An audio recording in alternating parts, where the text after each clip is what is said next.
तो जी हाँ छात्रों, सुबह के आपके बज चुके हैं 4 और 4 बजे आपके डिमांड पर यहाँ पे 1 मार्च का असली क्वेश्चन पेपर आपका लेकर आ चुका हूं। जैसा कि आपसे मैंने वादा किया था कि यहाँ पे आपके सुबह के आपके 4 बजे मैं आपको यहाँ पे ओरिजिनल आपके 2 सेट पेपर आपको देने वाला हूँ।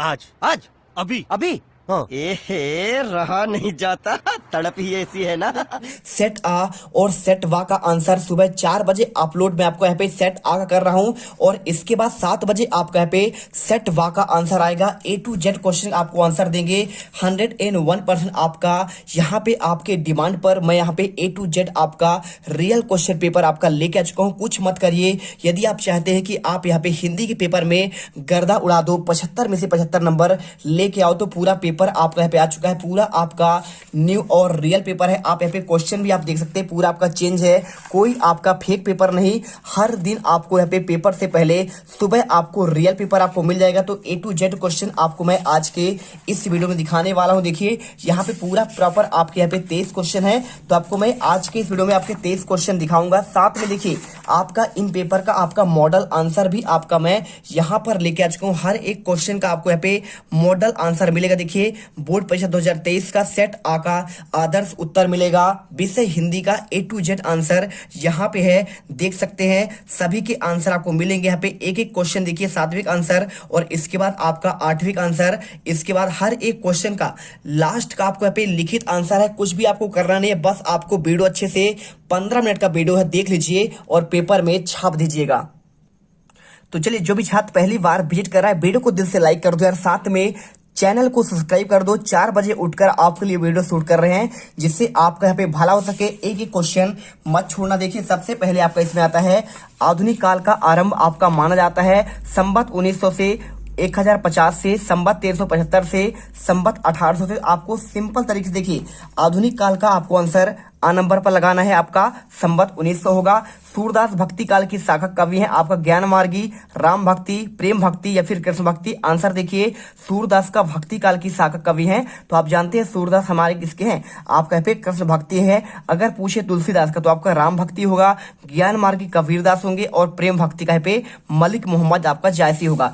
इसके बाद क्वेश्चन देखिए तीसरा क्वेश्चन आपका यहाँ पे दिया गया है, नेताजी का चश्मा का पाठ किस विधा में है, तो आप यहाँ पे देख सकते हैं इसमें आपका लिखा है व्यंग, लिखा है एकांकी, नाटक और कहानी। आपको राइट आंसर देखिए यहाँ पे आपको कहानी आपको आंसर लगा देना है। इसके बाद काव्य की दृष्टि से रीतिकाल का किस काल में बांटा गया है, 2 भागों में, 3 भागों में, 4 भागों में, आपका 7 भागों में। देखिए काव्य की दृष्टि से रीतिकाल को आपको यहाँ पे आंसर 3 भागों में आपका बांटा गया है, ठीक है। रीतिबद्ध, रीति मुक्त और आपका यहाँ पे तीसरा आपका है रीति सिद्ध, ठीक है। तो आपके 3 होते हैं। इसके बाद देखिए रसात्मक वाक्यम काव्यम किसकी परिभाषा है। अगर आप इसका आंसर देखेंगे तो ये आपका आंसर देखिए आचार्य आपका विश्वनाथ का है। आप ये आंसर करिए।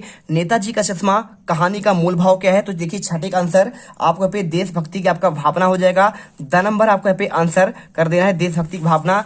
रिक्त स्थान की क्वेश्चन के आंसर की बात करें, देखिए अर्थ के आधार पर वाक्य कितने आपके भेद होते हैं, तो आप जानते हैं अर्थ के आधार पर आपके यहाँ पे 8 आपके भेद होते हैं। इसके बाद विस्तृत कलेवर वाले काव्य को कहते हैं। आपको आंसर देखिए जहां पे आपका होता है वो आपका होता है महाकाव्य। और इसके बाद सच्चे साधु की पहचान उसके डैश डैश से होती है, तो आपको देखिए उनके आपका यहाँ पे होगा विचारों, ठीक है। तो आप आंसर यहाँ पे आपको उनके आपको विचारों से करना है। और इसके बाद क्वेश्चन देखिए यहाँ पे, परशुराम अपना गुरु भगवान डैश डैश को मानते थे, शिव, श्री कृष्ण या फिर विष्णु। तो आप देखिए यहाँ पे आंसर आपको यहाँ पे शिव करना है। और इसके बाद क्वेश्चन देखिए यहाँ पे आपका मिल जाएगा क्वेश्चन, काव्य की शोभा बढ़ाने वाले तत्वों को डैश डैश कहते हैं, तो आपको यहाँ पे अलंकार कहते हैं, ठीक है।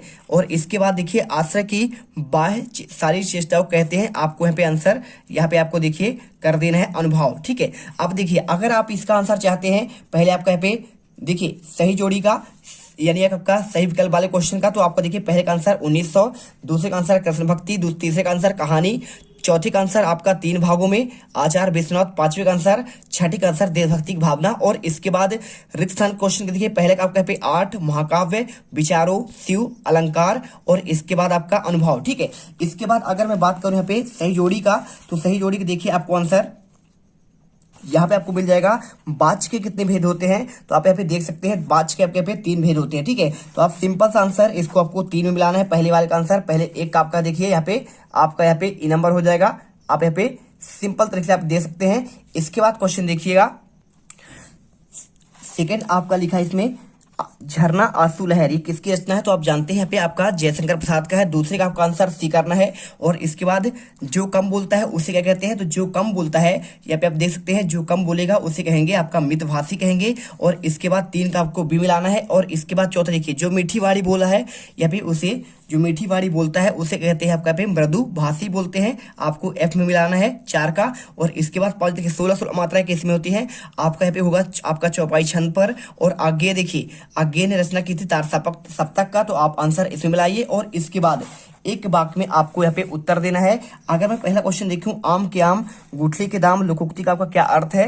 तो आप यहाँ पे आंसर देखिए, यहाँ पे पहले का आंसर आपको सिंपल तरीके से आपको आंसर यहाँ पे आपको देना है। देखिए आपका यहाँ पे दोहरा लाभ होना, ठीक है। और इसके बाद श्वेत पताकाएं किसका प्रतीक है? तो आपको आंसर शांति और अहिंसा करना है। और इसके बाद क्वेश्चन देखिए तीसरा, आधुनिक कबीर किसे कहा जाता है? तो आप इसका आंसर देखिए नागार्जुन को आप लगा दीजिएगा। इसके बाद क्वेश्चन देखिए चौथा, यहाँ पे लिखा है 2 वर्णों के मेल को क्या कहते हैं? तो आप जानते हैं इसे आपका यहाँ पे संधि कहते हैं। और इसके बाद रस के अंगों के नाम देखिए, तो आपको पे रस के अंग के नाम देखिए, स्थायी भाव 4 अंग होते हैं, विभाव, अनुभव और आपका है संचारी भाव, ठीक है, आप ये कर दीजिएगा।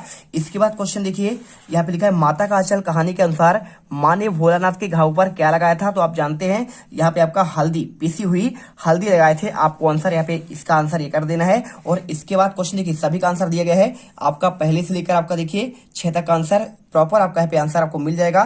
तो आप यहाँ पे अच्छे से एक बार देख लो, ये देखिए सभी के आंसर। और इसके बाद आपका 7 सवाल क्वेश्चन आते हैं, 2 वर्णों के आपका मेल को क्या संधि कहते हैं? तो आपको देखिए यहाँ पे आंसर 2 वर्णों के आपका पे मेल को यहाँ पे आपको सिंपल तरीके से आपको यहाँ पे क्या कर देना है, आपको यहाँ पे संधि कहते हैं, बिल्कुल आपका सही है। और इसके बाद दोहा और चौपाई मात्रिक छंद है। तो आप जानते हैं दोहा और चौपाई में आपका मात्राएं होती है, इसलिए आपका पे मात्रिक छंद यानी आपका सत्य होगा। किसी वस्तु का बढ़ा चढ़ाकर वर्णन करना क्या आपका अन्योक्ति होता है? तो आप जानते हैं जहां पर आपका बढ़ा चढ़ाकर वर्णन करें वहां पे आपका अतिशयोक्ति अलंकार होता है, इसलिए आपको असत करना है। इसके बाद संगीतकार की आवाज में हिचक साफ सुनाई देती है। तो आपको देखिए आंसर यहाँ पे आपको सिंपल तरीके देखिए, आपको आंसर इसके अनुसार कर देना है। यहाँ पे संगीतकार की आवाज में हिचक सुनाई देती है, तो चौथे का आंसर आपको पे सत्य करना है। और लोक धन उक्ति से मिलकर के आपका लोकोक्ति बनता है, तो आपको आंसर यहाँ पे आपको सत्य करना है। और देखिए लास्ट देखिए, न्याय के अनुसार न्याय करना क्या आपका न्यायशीलता कहलाता है, आपका ये भी आपका यहाँ पे सत्य होगा।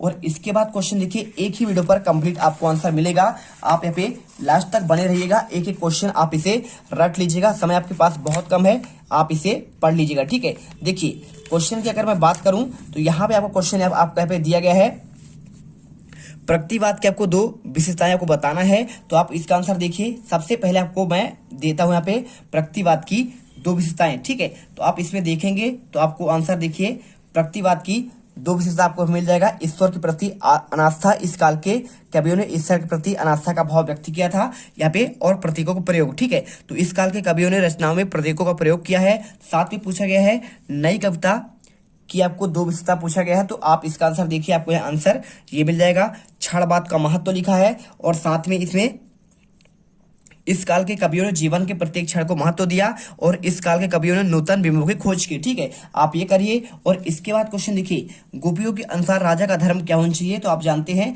यहाँ पे आपको इसका आंसर देखिए, आपको यहाँ पे ये मिल जाएगा। आपको क्वेश्चन 8 का आंसर देखिए, आपको यहाँ पे ये मिलेगा। देखिए क्वेश्चन 7 को बचेगा, तुलसीदास अथवा सूरदास की काव्यगत विशेषताएं आपको निम्नलिखित बिंदु पर आपको लिखना है। तो अगर मैं इसके आंसर की बात करूं, देखिए सबसे पहला आपको यहाँ पे मिल जाएगा तुलसीदास या फिर आपका यहाँ पे सूरदास। तो देखिए सबसे पहले आपको तुलसीदास की रचनाएं रामचरितमानस, कवितावली, अन्य कोई 2 रचनाएं आप लिख सकते हैं। देखिए और कला पक्ष क्या है, तुलसीदास की भाषा संस्कृत निष्ठ थी, भाषा में अवधि, और देखिए तुलसीदास जो थे वहां पे अवधि भाषा और ब्रज भाषा का प्रयोग किए थे, और साथ में कहीं अरबी और फारसी का यहाँ पे प्रयोग मिलता है। और इसके अलावा देखिए भाषा शैली ने क्या क्या यूज किए, दोहा यूज किए, चौपाई, कविता, सोरठा, हरि गीत का, सबया आदि छंदों का प्रयोग किए थे। साथ में प्रबंध और मुक्तक काव्य दोनों का उत्कृष्ट नमूना देखने को मिलता है। और इसके बाद सूरदास, देखिए 2 लिखा है ना, आपको यहाँ पे दोनों याद करना है, एक एक क्वेश्चन आपको छोड़ना बिल्कुल नहीं है। तुलसीदास और सूरदास, आपको देखिए सूरदास क्या है, देखिए सूरसागर, साहित्य लहरी और यहाँ पे देखिए मैंने आपको ऑलरेडी यहाँ पे आंसर करवाया था, उनमें आपको यहाँ पे सूरदास और तुलसीदास का आंसर आ चुका है। कला पक्ष में देखिए सूरदास आप जानते हैं ब्रज के थे, तो ब्रज भाषा का प्रयोग किए हैं। और इसमें देखिए पदावली, सरलता और प्रवाह है, और उपमा, रूप, उत्प्रेक्षा, अलंकारों का भरपूर वर्णन किया हुआ है। तो आप आंसर कर दीजिए। इसके बाद क्वेश्चन देखिए 8वां, गोपियों के अनुसार राजा का धर्म क्या होना चाहिए। तो आप जानते हैं यहाँ पे आंसर आपको ये मिल जाएगा। देखिए गोपियों के अनुसार राजा का धर्म प्रजा के हित में ध्यान रखना होता है, प्रजा को किसी प्रकार से नहीं सताया जाना चाहिए, और राजा का दायित्व की भलाई करना। और इसके बाद देखिए राम लक्ष्मण के परशुराम संवाद पाठ के आधार पर लक्ष्मण के स्वभाव की कोई आपको 2 विशेषता बतलानी है। तो अगर आप इसका आंसर देखेंगे तो आपको सिंपल तरीके से आपको आंसर मिल जाएगा। यहाँ पे देखिए, यहाँ पे आपको लक्ष्मण स्वभाव से उग्र और क्रोधी स्वभाव के थे, लक्ष्मण तर्कशील और वाक्पटु थे। और 7वें क्वेश्चन आपका 9 आता है, स्मृति को पाथेय बनाने से कवि का प्रसाद का क्या आशय है। अगर आप इसका आंसर की बात करें तो देखिए कवि अपने जीवन की मधुर स्मृतियों को अपना संबल मानता है, और वह उन्हीं स्मृतियों के सहारे अपना जीवन जी रहा है, अतः वह स्मृतियों को राही का पाथेय मानता है। आपको आंसर ये करना है। इसके बाद क्वेश्चन देखिए, यहाँ पे क्वेश्चन दिया गया है, कविता का शीर्षक उत्साह क्यों रखा गया है। तो अगर आप इसका आंसर चाहते हैं, आप आंसर ये देख लीजिएगा, पूरा आंसर लिखा गया है। कवि चाहता है कि व्याकुल और अनमने लोगों के मन में एक क्रांति आए और वे उत्साहित हो जाएं, इसलिए कवि ने कविता का नाम उत्साह रखा। वे अपनी कविता बादलों तथा उत्साह लाने के लिए आह्वान करते हैं। इसके बाद देखिए क्वेश्चन दिया गया है, क्वेश्चन नंबर 10, महाकाव्य की आपको यहाँ पे आपको 2 विशेषता बतलाना है, साथ में स्थायी भाव और संचारी भाव में आपको यहाँ पे 2 अंतर बताना है। देखिए अगर मैं आंसर की बात करूं तो महाकाव्य की 2 विशेषता आपको यहाँ पे मिल जाएगा। देखिए समग्र जीवन का संपूर्ण चरित्र चित्रण होता है, यानी जन्म से लेकर मृत्यु तक का होता है। इसमें आपके 7 या 7 से अधिक सर्ग होते हैं।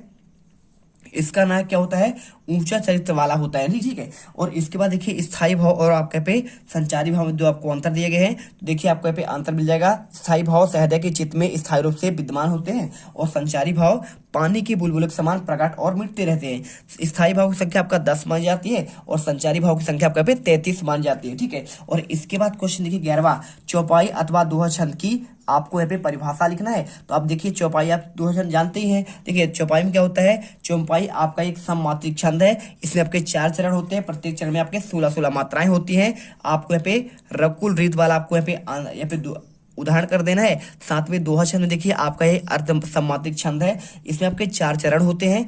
प्रथम और तृतीय मात्रा में 13 मात्राएं, और द्वितीय और चतुर्थ में आपके 11 मात्राएं होती है। उदाहरण लिखिए, रहमान पानी राखिए, बिन पानी सब सून, पानी गए न उबरे, मोती मानस चून। आप आंसर यहाँ पे कर देंगे। और इसके बाद क्वेश्चन देखिए, अतिशयोक्ति और आपका पे अन्योक्ति अलंकार का आपको परिभाषा उदाहरण से देना है। देखिए आपको यहाँ पे मिल जाएगा अतिशयोक्ति का।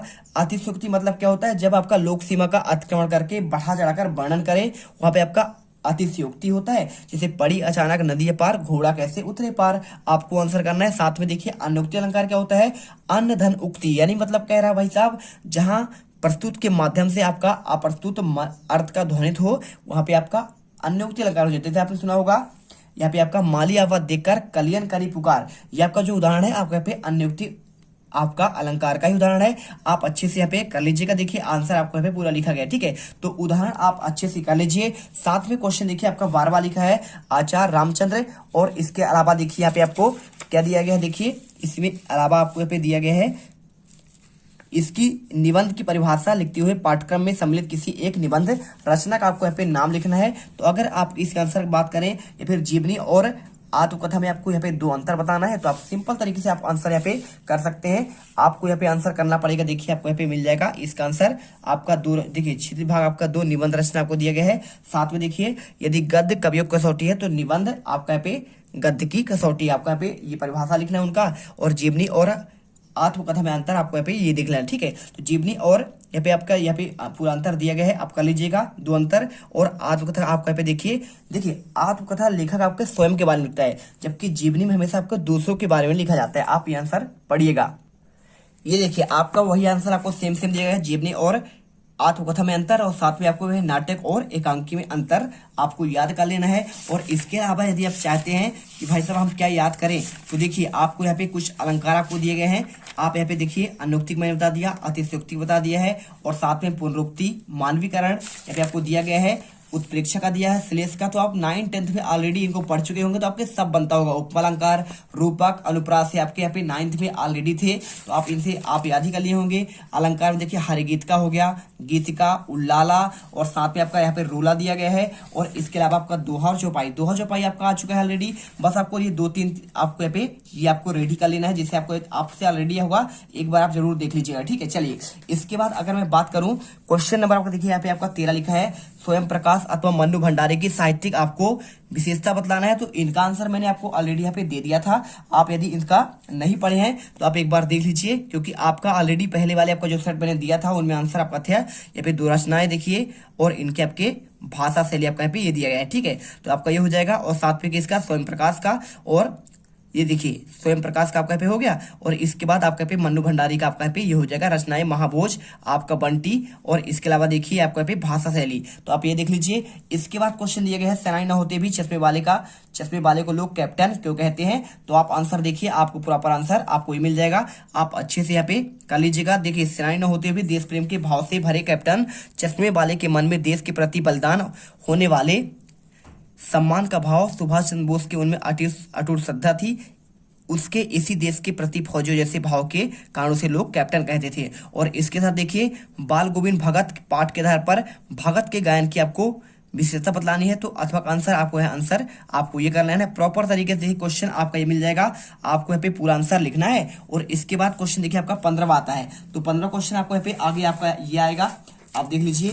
क्वेश्चन नंबर आपका देखिए 15वां, तो ये रहा क्वेश्चन 15वां, और इसका आंसर आपको यहाँ पे ये पूरा आंसर आपको मिल जाएगा, आप अच्छे से कर लीजिए। साथ में क्वेश्चन देखिए वास्तविक अर्थों में आपका यहाँ पे देखिए संस्कृत व्यक्ति किसे कहा जाता है। तो इसका आंसर आपको यहाँ पे ये मिल जाएगा। देखिए ये बिस्मिल्लाह खां को शहनाई की मंगल ध्वनि का नायक क्यों कहा गया है। तो इसका आंसर आपको ये मिल जाएगा। साथ में वास्तविक अर्थों में संस्कृत व्यक्ति किसे कहते हैं, आप फटाफट इसे पढ़ लीजिए। और इसके बाद क्वेश्चन देखिए, जिसका वर्णन न किया सकते, आपको यहाँ पे एक शब्द बताना है, ठीक है। वाक्यांश के लिए एक शब्द, जिसका वर्णन न किया सकते उसे कहते हैं, आपका क्या कहते हैं, अवर्णीय कहते हैं। और कम खर्च करने वाला क्या कहलाता है, आपका पे कंजूस कहलाता है। और संधि और समास में कोई आपको 2 अंतर करना है, तो आप यहाँ पे संधि और समास में आप यहाँ पे देखिए पूरा आपको अंतर दिया गया है, संधि में 2 अंतर और समास में आपका 2 अंतर, आप इसे पढ़िए। और इसके बाद देखिए बच्चे माता के प्रति अपने प्रेम को कैसे अभिव्यक्त करते हैं। तो देखिए आप यहाँ पे आंसर देखिए 17 का आंसर आपको ही मिल जाएगा, पूरा आंसर देखिए, पूरा ये आंसर। और इसे गंतोक को मेहनतकश बादशाहों का शहर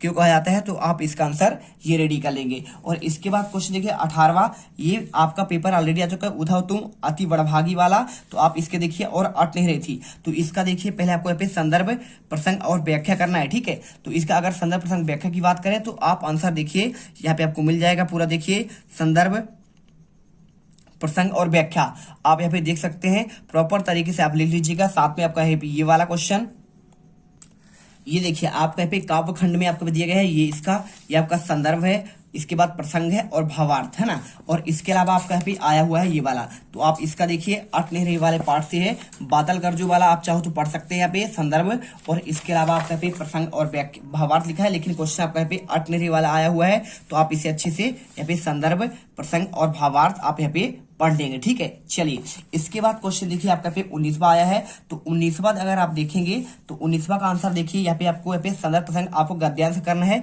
तो इसका आंसर देखिए गद्यांश का पूरा आंसर आपको मिल जाएगा, बाल गोविंद भगत की संगीत साधना वाला। तो इसका आपको संदर्भ और ये आपका प्रसंग और आपका यहाँ पे आपका व्याख्या है, ठीक है। और इसके अलावा देखिए आपको यहाँ पे इसके 8वां क्वेश्चन आपको यहाँ पे मिल जाएगा, आप इसे देख लीजिए।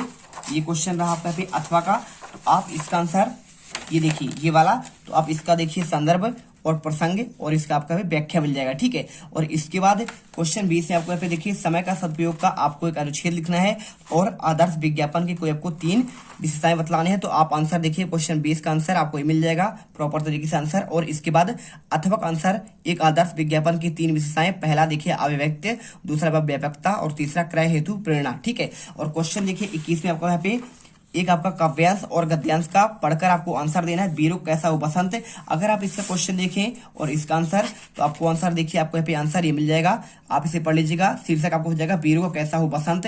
और बीरो को देखिए लिखा है, बीरो को बसंत के बारे में कौन से प्रश्न पूछे जाते हैं।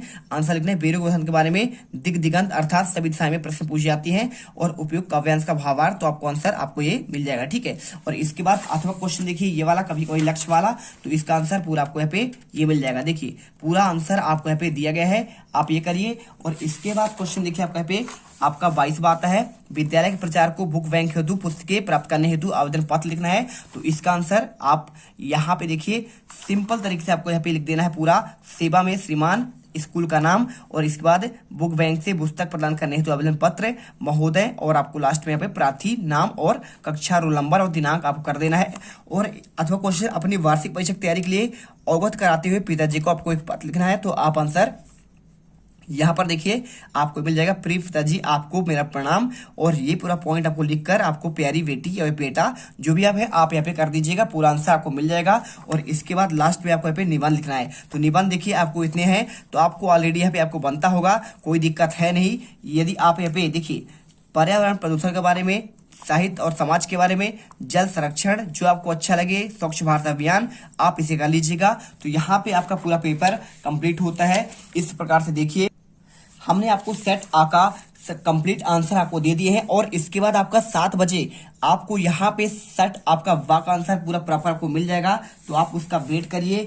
A to Z आंसर आपको रियल क्वेश्चन पेपर के इससे बाहर आपका नहीं जाएगा, इसकी हम गारंटी लेते हैं। आप इसे पढ़ लीजिएगा और पूरे 75 में से 75 नंबर कर लीजिएगा। और वीडियो को दिल से लाइक और चैनल को सब्सक्राइब कर लीजिएगा और कमेंट जरूर करिएगा पेपर होने के बाद। अब तुम लोग गलती से अगर नए हो तो सब्सक्राइब करो, वो जो लाल वाला बटन है उस पर अपने जीजा जी फेंक के मारो या फूफा जी, मुझे नहीं पता, बस क्लिक हो जाना चाहिए। अब मैं भी जा रहा हूं, मुझे मुठिया पेलने जाना है। बाय। वो है